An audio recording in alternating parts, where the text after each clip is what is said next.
Hello dear friends, आप सभी का स्वागत है एजुकेशन में क्वालिटी देने वाले इंडिया के नंबर 1 प्लेटफॉर्म फोमा एजुकेशन हब पर, जहां हम सिर्फ पढ़ाते नहीं सिखाते भी हैं। तो अपना आज का जो टॉपिक है वो है गाउस के नियम का पहला अनुप्रयोग। ठीक है, तो गाउस का पहला अनुप्रयोग क्या है? अनंत लंबाई के समरूप आवेशित सीधे चालक तार के कारण विद्युत क्षेत्र की तीव्रता। एक हमारे पास में अनंत लंबाई का समरूप आवेशित चालक तार होगा, जिसके कारण उससे r दूरी पे एक बिंदु P लेंगे है और वहां पर हमें विद्युत क्षेत्र की तीव्रता ज्ञात करनी है। क्लियर है? तो सबसे पहले हम डायग्राम बनाते हैं और समझते हैं कैसे ज्ञात करना है। मैंने कहा है कि मेरे पास में एक अनंत लंबाई का चालक तार, अनंत लंबाई के लिए आपको डॉट डॉट से इसको शो करना है और इसके ऊपर चार्ज आपको शो करना है। मैंने कहा कि यह धनावेशित है, ये समरूप क्या है? धनावेशित है, प्लस प्लस प्लस। ठीक है ना, इसके चारों तरफ आवेश है और इस चालक तार का जो रेखीय आवेश घनत्व वो क्या है? लैम्डा कूलाम पर मीटर। यहाँ लैम्डा क्या है? इस पर रेखीय आवेश घनत्व। रेखीय आवेश घनत्व क्या होता है? एकांक लंबाई पर उपस्थित आवेश। अब हमें क्या करना है? ये अनंत लंबाई का है, इससे r दूरी के ऊपर, इससे स्मॉल r दूरी के ऊपर एक बिंदु P लिया है मैंने। यहीं पर ही अपने को विद्युत क्षेत्र की तीव्रता ज्ञात करनी है। सबसे पहला पॉइंट क्लियर है? तो इसके लिए हम क्या करें सर? जब हम गाउसियन पृष्ठ बनाएंगे तो अभी मैंने कहा था गाउसियन पृष्ठ इस तरह से बनाएंगे कि उस पृष्ठ पे विद्युत क्षेत्र की तीव्रता और क्षेत्रफल सदिश के बीच कोण 0 डिग्री या 90 डिग्री होना चाहिए। पिछला वाला जो वीडियो था उसमें देखना, यहाँ साफ बोला था मैंने कि हम ऐसे काल्पनिक पृष्ठ की रचना करेंगे जिसे हम गाउसियन पृष्ठ कहते हैं, जिसके प्रत्येक जितने पृष्ठ है या उपपृष्ठ है उन पर विद्युत क्षेत्र तीव्रता और उसके पृष्ठों के जो क्षेत्रफल सदिश है उनके मध्य कोण या तो 0 डिग्री या 90 डिग्री होना चाहिए। तो सबसे पहले यह तो पता करो कि सर एक अनंत लंबाई का जो चालक तार है इसके कारण विद्युत क्षेत्र दिशा होती किधर है। तो सबसे पहला ही काम हम ये करेंगे, पहला जो पॉइंट है विद्युत क्षेत्र की दिशा, विद्युत क्षेत्र की तीव्रता की दिशा, विद्युत क्षेत्र की तीव्रता की दिशा किसकी वजह से? समरूप आवेशित अनंत लंबाई के चालक तार के कारण। तो एक बार मैं तार फिर से वापस बना लेता हूं। ये अनंत लंबाई का चालक तार है और इस पे आवेश दिया अपन एक समान रूप से प्लस क्यू, ये धनावेशित है एक समान रूप से। ठीक है, और इसका रेखीय आवेश घनत्व तो कितना है? लैम्डा है। और यहां से r दूरी के ऊपर एक बिंदु हमने P लिया था, है ना, r दूरी पे। तो अब हम यहां पे क्या करेंगे सर? ये आवेश जो है ना ये अनंत लंबाई का है। ये जो आवेश है कैसा है? अनंत लंबाई का है। तो यहां पर हमें पता कैसे लगेगा सर इस बिंदु P पे विद्युत क्षेत्र किधर है? तो इसके लिए हम क्या करेंगे, यहां जो बिंदु है इसको मैं O मान लेता हूं, इससे समान दूरी पे एक अल्पांश यहां ले लेता हूं और इतना ही नीचे की दूरी पर एक अल्पांश यहां ले लेता हूं, क्योंकि ये जो आपने बिंदु लिया है ना बच्चों, इतना तार नीचे की तरफ, इतना तार, ये भी अनंत लंबाई का नीचे पता नहीं कितना है, इधर भी ऊपर पता नहीं कितना है। तो हम क्या कर रहे हैं, इसके टुकड़े ले रहे हैं से, यहां से समान दूरी पर, यहां समान दूरी पर, यहां पे एक छोटा सा आवेश लिया dq और यहां पे भी एक छोटा सा आवेश लिया समान परिमाण का dq। इस dq के कारण विद्युत क्षेत्रता किधर होगी? बाहर की तरफ। इस dq के कारण विद्युत क्षेत्रता किधर होगी? बाहर की तरफ। ठीक है, इतना सा नॉर्मल से हम कर ही सकते हैं। सर एक बिंदु आवेश मान लेते हैं, यहां से समान दूरी पे एक dq आवेश मान लेते हैं, इतना ही नीचे समान दूरी पे एक dq आवेश मान लेते हैं। देखते हैं कि दोनों आवेश मिलके यहां पर विद्युत क्षेत्र किधर उत्पन्न करते हैं। ऐसे आप कितने जोड़े लेते जाओ, dq dq dq। अगर हमें इस जोड़े के कारण ये पता लग जाए कि यहाँ पर विद्युत क्षेत्र किधर है, तो सभी जोड़ों के कारण विद्युत क्षेत्र दूसरी दिशा में मिलेगा। तो सर इस dq के कारण ये दूरी आप मान लो x है और ये दूरी भी कितनी मान लो x है। तो यहाँ पर विद्युत क्षेत्र क्या आ गई? k q यहाँ पे क्या है? dq और डिवाइडेड बाय क्या आ गया? x square. सिमिलरली यहाँ पर भी क्या हो जाएगा? k q डिवाइडेड बाय दूरी का स्क्वायर। ये फॉर्मूला सबको पता नहीं कैसे होता है सर? एक बिंदु आवेश के कारण विद्युत क्षेत्र क्या होती है? k q upon r square. तो यहाँ r कितना है? x। ये दोनों विद्युत क्षेत्र तो है ना, तो एक ही दिशा में है ना विपरीत दिशा में है। एक दिशा में होती तो जुड़ जाती, विपरीत दिशा में होती तो घट जाती, और जब अलग अलग दिशाओं में होती है, अरेखीय होती है, तो हम हमेशा क्या विधि काम में लेते हैं? उन सदिशों के दो परस्पर लंबवत घटक लेते हैं। तो हमें क्या करना पड़ेगा, यहाँ पर इनके दो लंबवत घटक लेने पड़ेंगे। एक घटक तो ले लिया मैंने एक्स दिशा में और एक घटक ले लिया इस तार के समानांतर, ये ऐसे। इसके लिए थीटा जरूरी है। तो देखो ये त्रिभुज में ये थीटा और ये कोण भी थीटा बराबर होगा। क्यों होगा, देखो बच्चों, ये वाली दूरी बराबर, ये दूरी क्या है, दोनों त्रिभुजों में कॉमन है। ये भी 90 डिग्री कोण है, ये भी 90 डिग्री कोण है। दोनों त्रिभुज, ये आपका जो पहला त्रिभुज और जो दूसरा त्रिभुज है, दोनों सर्वांगसम है। सर्वांगसम है तो ये थीटा बराबर होगा। तो हमें पता है कि सर शीर्षाभिमुख कोण भी बराबर होते हैं। ये थीटा तो ये भी थीटा और ये थीटा तो इसके सामने वाला कोण भी थीटा। अब घटक ले सकते हैं हम आराम से।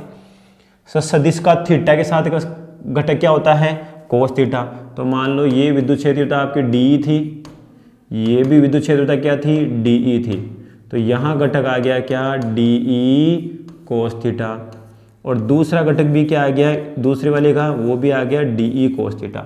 इसका घटक थीटा के साथ डी कोस थीटा, इसका भी थीटा के साथ घटक डी कोस थीटा।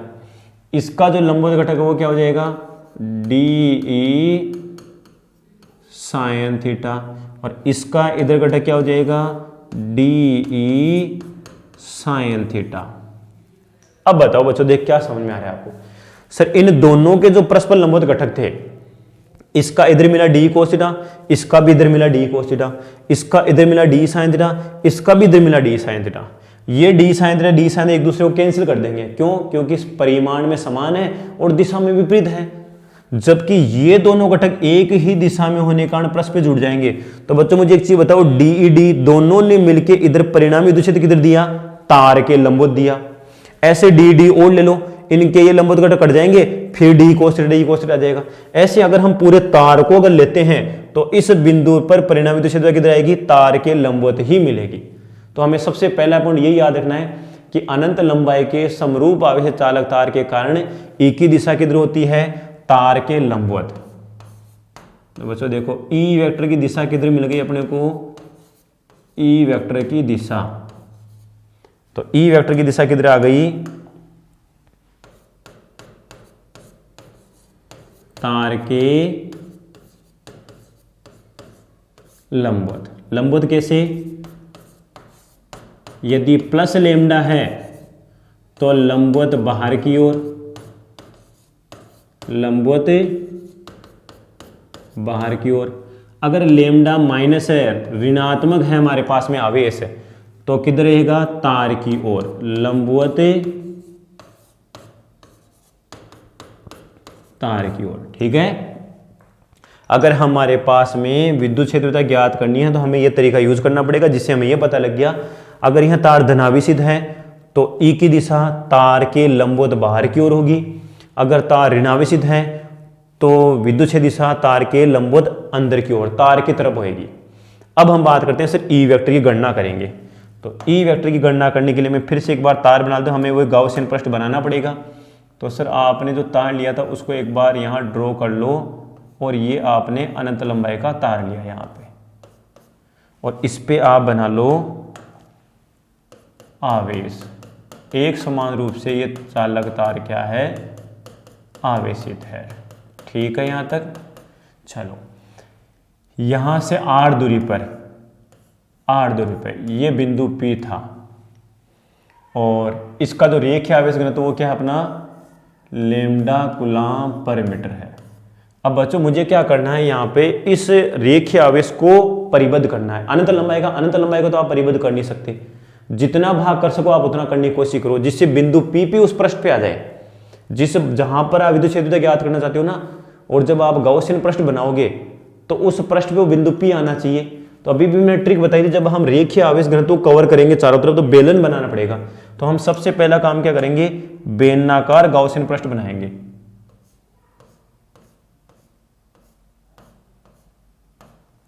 ये बेलनाकार गाउसियन पृष्ठ बना लिया हमने।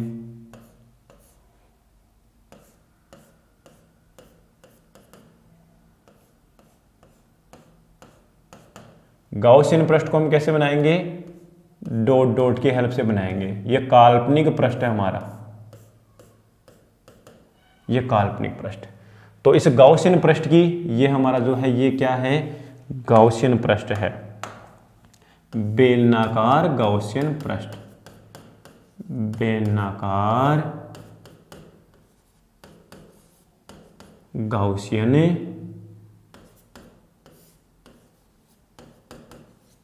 पृष्ठ है। ठीक है, यहां तक। दूसरी चीज, हमें यहाँ पे विद्युत क्षेत्र वगैरह की दिशा देनी है। देखो बच्चों, तो विद्युत क्षेत्र दिशा 2 यहाँ पे कैसे आ रहा है सर? इसके इस गाउसियन पृष्ठ के 3 उपपृष्ठ है, 2 तो वृत्ताकार है और एक कैसा है? वक्राकार पृष्ठ है। तो इस वक्राकार पृष्ठ में जो बिंदु P हमारा यहाँ पे था, वहां पे आपने एक छोटा सा अल्पांश लिया। यहाँ पे अगर मैं बात करूं, E वेक्टर भी इसी दिशा में था और इस अल्पांश का ds वेक्टर तो आपको सबको पता है हमेशा पृष्ठ के तल के लंबवत बाहर की तरफ होता है। तो ये जो हमारा पृष्ठ है इसको हम नाम दे देते हैं S1, वक्राकार पृष्ठ। यहां से फ्लक्स निकलेगा, सबको पता है, लंबवत बाहर की तरफ। दूसरा, ये जो हमारा वृत्ताकार पृष्ठ है, यहां पे भी एक मैं छोटा सा अल्पांश ले लेता हूं, ये जिसका क्षेत्रफल सदिश किधर होगा? लंबवत नीचे की तरफ होगा। और यहाँ पर विद्युत क्षेत्र दिशा किधर है हमें पता ही, अभी अभी बनाई थी हमें, तार के लंबवत बाहर की तरफ। तो यहाँ पर विद्युत क्षेत्र दिशा इस दिशा में है। यहाँ कोण कितना हो गया? 90 डिग्री। कोई बच्चा बोलेगा सर ई वेक्टर इधर कैसे लिया? भाई तार के लंबवत ही रहेगी सब जगह दिशा ई वेक्टर की। ठीक है, इसी तरह से मैं अगर यहाँ इस वक्राकार पृष्ठ पे भी एक अल्पांश ले लेता हूँ, इसका ds वेक्टर किधर रहेगा? लंबवत ऊपर की तरफ रहेगा और विद्युत क्षेत्र की तीव्रता लंबवत बाहर की तरफ। यहां भी कोण कितना है? 90 डिग्री, जबकि यहां पे कोण कितना है? 0 डिग्री। इस पृष्ठ को हम ले लेते हैं S2 और इस पृष्ठ को हम नाम दे देते हैं S3। टोटल 3 पृष्ठों से हम फ्लक्स कैलकुलेट करेंगे कि भाई फ्लक्स कहां से निकलेगा। दूसरी चीज, ये जो बेलनाकार आपने पृष्ठ बनाया ना बच्चों, इसकी हम लंबाई ले लेते हैं कितनी? L, और रेखीय आवेश तो लैम्डा ले ही लिया। तो हम यहाँ पे गाउसियन पृष्ठ बना रहे हैं। इस गाउसियन पृष्ठ के टोटल 3 उपपृष्ठ है। तो हमने यहाँ क्या किया? चित्रानुसार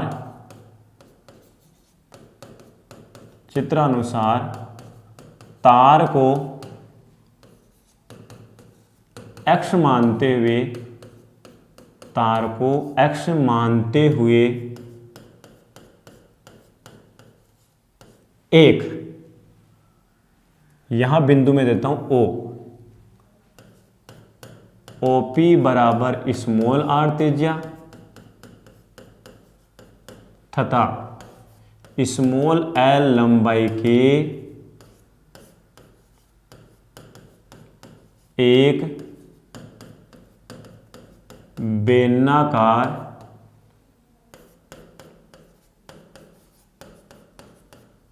गाउसियन पृष्ठ की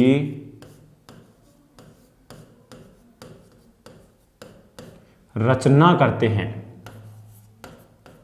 गाउसियन पृष्ठ की रचना करते हैं जिसके 3 उपपृष्ठ हैं, जिसके 3 उपपृष्ठ हैं। 3 उपपृष्ठ कौन कौन से हैं? 2 वृत्ताकार S2 एंड S3 तथा एक वक्रीय पृष्ठ S1 है। ठीक है ना? तो इन तीनों पृष्ठों से अपने को टोटल फ्लक्स संबंध करना है। गाउस का नियम क्या है कि आपका जो गाउसियन पृष्ठ है इससे टोटल फ्लक्स कितना संबंध है? तो गाउस के नियम से हम क्या करेंगे? आते हैं गाउस के नियम से संपूर्ण पृष्ठ से संबद्ध कुल विद्युत फ्लक्स, संबद्ध कुल विद्युत फ्लक्स कितना हो गया? फाई ई बराबर समाकलन E vector dot D S vector. यही था गाउस का नियम। तो समेशन क्यू अपन एप्सिलॉन भी लिखते हैं सर, साथ में आप यहां पे लिखते हो क्या? Summation Q divided by epsilon not. यही तो है गाउस का नियम।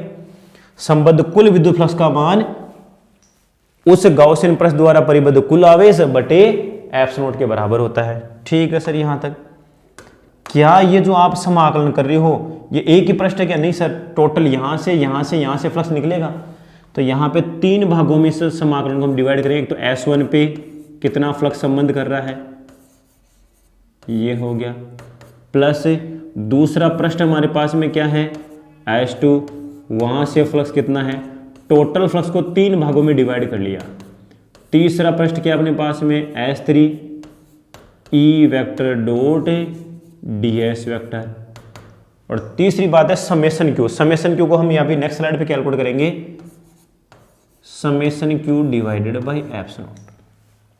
क्लियर यहां तक कैसे किया है सर? बिल्कुल, E vector dot ds vector को 3 भागों में बांटा। फ्लक्स यहां से भी लिंक करेगा, यहां से भी संबंध होगा, यहां से भी निर्गत होगा, यहां से और यहां से जीरो हो रहा है, पता है ना कैसे सर? इस पृष्ठ का जो क्षेत्रफल सदिश वो नीचे की तरफ है, इस वाले का क्षेत्रफल सदिश ऊपर की तरफ है, जबकि विद्युत रेखाएं कैसे निकल गई, उसके समांतर है। वक्राकार पृष्ठ को तो पार ही नहीं किया, काटा ही नहीं उसको, वक्राकार पृष्ठ को, वर्ताकार भाग को। अब जब वर्ताकार भाग को नहीं काटा तो यहां से और यहां से निर्गत फ्लक्स का मान 0 है, जबकि यहां से निर्गत फ्लक्स का मान मैक्सिमम है, अधिकतम है। वही हम कैलकुलेट करना चाह रहे हैं। उसको कैलकुलेट करते करते सर हमारे पास विद्युत क्षेत्र आ गई, क्योंकि जो फ्लक्स होता है ना वो समेशन क्यू अपन एप्सिलॉन क्यू के बराबर होता है डिवाइड करके। और साथ में हम इसको ऐसे भी लिखते थे विद्युत फ्लक्स, जब हमारे पास में पृष्ठ सतत होता है तो कुल विद्युत फ्लक्स का मान E vector dot ds vector का समाकलन होता है। सबसे पहले हम समेशन क्यू की गणना कर लेते हैं। देखो बच्चों, इस गाउसियन पृष्ठ ने टोटल कितना आवेश परिबद्ध कर रखा है सर? एकांक लंबाई का आवेश लैम्डा है, तो टोटल गाउसियन पृष्ठ कितनी लंबाई का है, L लंबाई का। तो आवेश कितना हो गया, लैम्डा इंटू L, सिंपल सा है ना। तो हम यहां क्या कर लेते हैं, गाउसियन पृष्ठ से परिबद्ध कुल आवेश, गाउसियन पृष्ठ से परिबद्ध कुल आवेश। बताओ बच्चों, दे कितना है सर? समेशन क्यू बराबर आ गया लैम्डा इंटू L। ठीक है, अतः समाकलन किसका था, S1 का। वहां पे बच्चों बताओ, देखिए आप क्या लिखोगे, E ds कोस 0 डिग्री प्लस दूसरे वाले पृष्ठ पे क्या आ रहा है, E ds कोस 90 डिग्री। तीसरा जो आपका वर्ताकार पृष्ठ है जो आपने बनाया है कॉपी में, वहां देखो सर E ds और कोस थीटा, वहां भी 90 डिग्री। समेशन क्यू का मान कितना है सर, लैम्डा L और डिवाइडेड बाय क्या हो गया, एप्सिलॉन नॉट। एक बार नेक्स्ट जो स्लाइड तो इस पे दिखाता हूं मैं आपको। S1 पे E और ds के बीच कोण कितना है सर? S1 पृष्ठ ये रहा वक्राकार पृष्ठ, इस पे E और ds के मध्य कोण 0 डिग्री है। S2 पे कितना है, S2 ये रहा 90 डिग्री है। S3 पे भी कितना है, 93 है। और टोटल जो आपका गाउसियन पृष्ठ, इससे परिबद्ध कुल आवेश कितना आ गया, लैम्डा इंटू L आ गया। अब इसको ओपन करो, कोस 0 का मान 1 है। ठीक है, तो मैं यहाँ लिख देता हूँ सर S1 और यह आ गया E इंटू ds प्लस वहाँ पे कितना हो गया 0 और वहाँ पर भी कितना हो गया 0, क्योंकि कोस 90 का मान 0 होता है, into lambda L upon epsilon naught आ गया। अगर हम इसका समाकलन करें तो हमें पता है कि E का मान नियत है। कैसे, अभी मैं आपको डायग्राम में दिखाता हूँ कि E का मान नियत कैसे है। ये हो गया lambda L upon epsilon not. देखो बच्चों, S1 पृष्ठ कौन सा अपना, वक्राकार पृष्ठ।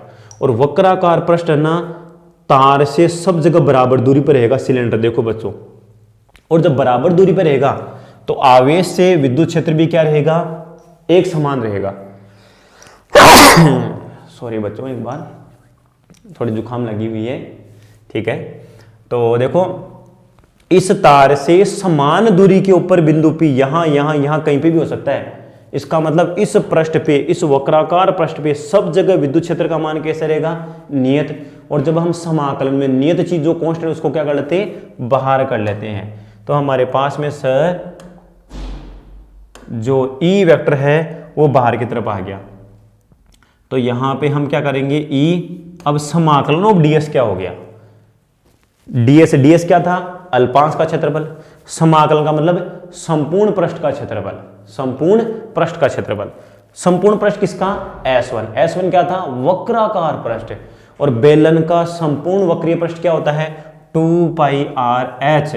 2πr/h, h क्या है अपने पास में, लंबाई l, और इनटू क्या आ गया, लेमडा l/ε0।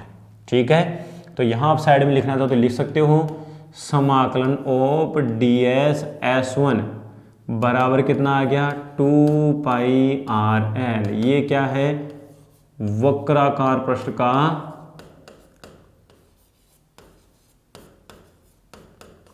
क्षेत्रफल।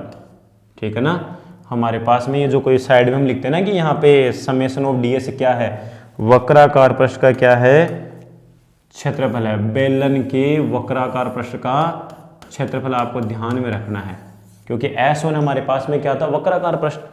तो बच्चों अब बताओ, देखिए L से L कैंसिल, तो बताओ देखिए E का मान कितना आ गया सर, E का मान आ रहा है lambda divided by 2πε0 into r, या इसी फॉर्मूले को मैं क्या ले सकता हूँ सर, 2 से ऊपर गुना कर लो, 2 से नीचे गुना कर लो। जैसे हम नीचे गुना करेंगे तो क्या आ जाएगा, 4πε0r। मतलब मैं इसको बच्चों ऐसे ले सकता हूँ क्या, 2 के लेमडा अपॉन स्मॉल r। 1/4πε0 को हम क्या बोलते हैं, के नियतांक। इसका मतलब सर हमारे पास में एक समरूप आवेश चालकता आर के कारण जो विद्युत क्षेत्र की तीव्रता का फॉर्मूला आया है वो क्या आया है, E बराबर लेमडा अपॉन 2πε0 इंटू आर, या सर आप बोल दो 2 के लेमडा अपॉन स्मॉल आर। दोनों ही फॉर्मूले याद करने हैं। न्यूमेरिकल के लिए शॉर्ट ट्रिक याद रखनी, के ऊपर होना चाहिए। ठीक है ना, के क्या होना चाहिए, ऊपर। ये हमारे पास में एक इंपॉर्टेंट फॉर्मूला जो हमें याद ही रखना है। एक अनंत लंबाई का रेखीय आवेश है, एक अनंत लंबाई का रेखीय आवेश है। रेखीय आवेश वितरण बोल दो, अनंत लंबाई का समरूप है चालक तार बोल दो, लेकिन वो अनंत लंबाई का या लंबा रेखीय आवेश की बात जरूर करेगा, और उसके कारण विद्युत क्षेत्र की तीव्रता का फॉर्मूला आपसे पूछ सकता है। तो वो फॉर्मूला हो गया लेमडा अपॉन 2πε0 कैपिटल आर, या के पदों में याद रखना है तो 2 के लेमडा अपॉन स्मॉल आर। तो बच्चों एक चीज बताओ, देखिए अनंत लंबाई के रेखीय आवेश वितरण के कारण विद्युत क्षेत्र की तीव्रता किन किन कारकों पर निर्भर करती है। एक तो लेमडा के समानुपाती है, एक दूरी के सीधे ही व्युत्क्रमानुपाती है, वर्ग के व्युत्क्रमानुपाती नहीं है। तो यहाँ पे जो नोट है वो नोट में अपने को बेसिक चीजें ध्यान रखनी है कि अनंत लंबाई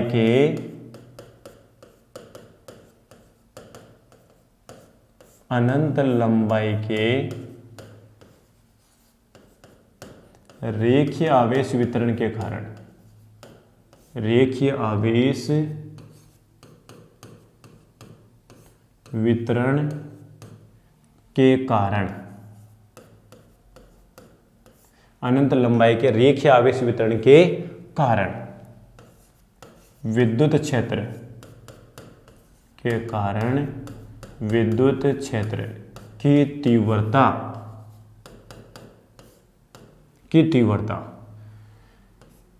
E पहला पॉइंट तो समानुपाती है लेमडा के।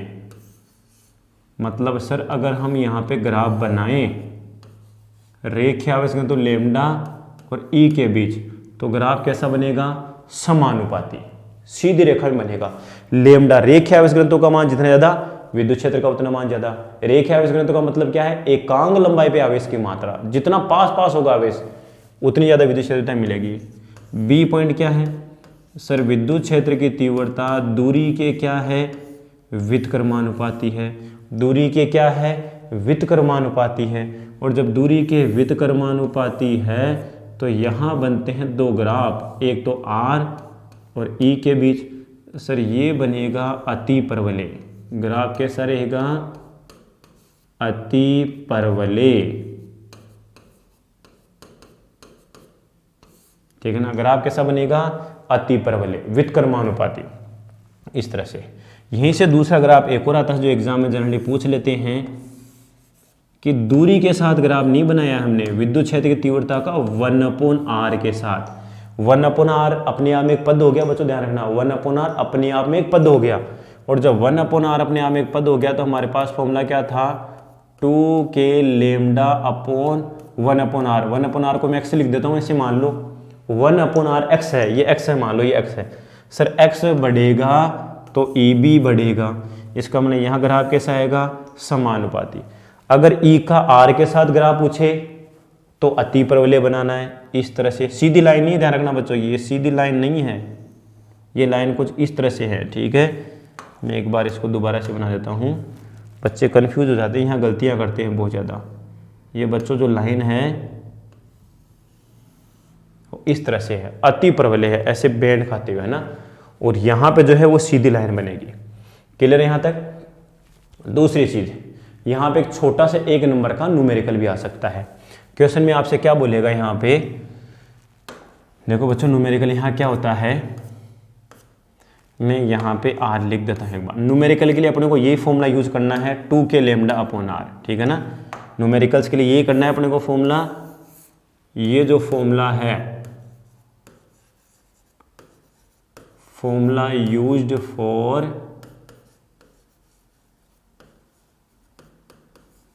न्यूमेरिकल्स, ठीक है ना, ये फॉर्मूला हमें यूज करना है। λ/2ε यूज मत करना है, क्योंकि वहां पे 2πε की वैल्यू अपने को नहीं पता, 1/4πε की वैल्यू पता है, जिसको हमने के बोला है यहाँ पे ना। तो यहाँ क्वेश्चन में क्या बोला गया कि मानो एक अनंत लंबाई का रेखीय आवेश है, अनंत लंबाई के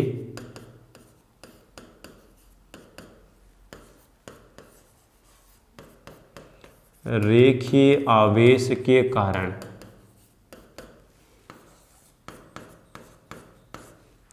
कारण दूरी दे देगा आपको कुछ भी 4 सेंटीमीटर की दूरी पर विद्युत क्षेत्र की तीव्रता 9 × 10⁴ न्यूटन पर कूलाम है, तो रेखीय आवेश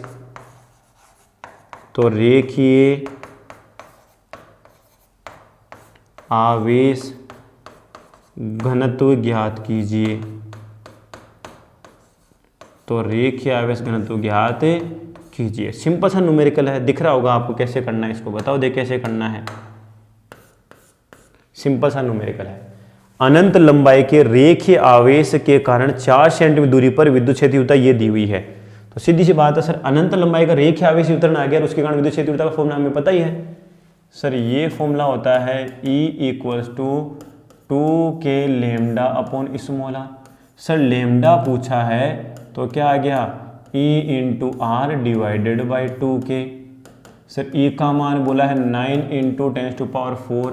सर r का मान 4 सेंटीमीटर है, मीटर में कन्वर्ट कर लेना। सेंटीमीटर को हम मीटर में कन्वर्ट करके 10⁻2 से गुणा करते हैं, डिवाइडेड 2, के का मान निर्वात के लिए कितना हो गया, 9 × 10⁹। देखो 9 से 9 कैंसिल, 2 से 4 कैंसिल, कितने टाइम्स, 2 टाइम्स। तो बताओ देखिए आंसर कितना आ रहा है सर, 2 × 10⁻, प्लस का 4, माइनस का 2 और माइनस का 9। तो हमारे पास में आ गया 2 × 10⁴ 4 - 2, 2 - 9 माइनस का 7 न्यूटन, सॉरी रेखीय आवेश घनत्व है ना ये, तो इसकी यूनिट क्या हो जाएगी, रेखीय आवेश घनत्व हमने कैलकुलेट किया है कूलाम पर मीटर, इसकी यूनिट आ गई कूलाम पर मीटर। ये लेमडा आ गया, लेमडा का मान ये है, हर 1 मीटर पे 2 × 10⁻⁷ कूलाम का आवेश है। सिंपल सा न्यूमेरिकल है, ठीक है ना। ये हमारा सॉल्यूशन था यहाँ पे हल। तो बच्चों कैसा रहा आज का सेशन। गाउस का जो पहला अनुप्रयोग है वो हमारा कंप्लीट हो गया है, जिसमें सारे ग्राफ आ गए हैं, फॉर्मूला आ गया है और सारी थ्योरी हमने कंप्लीट कर दी। एक छोटा सा न्यूमेरिकल भी हमने लिया।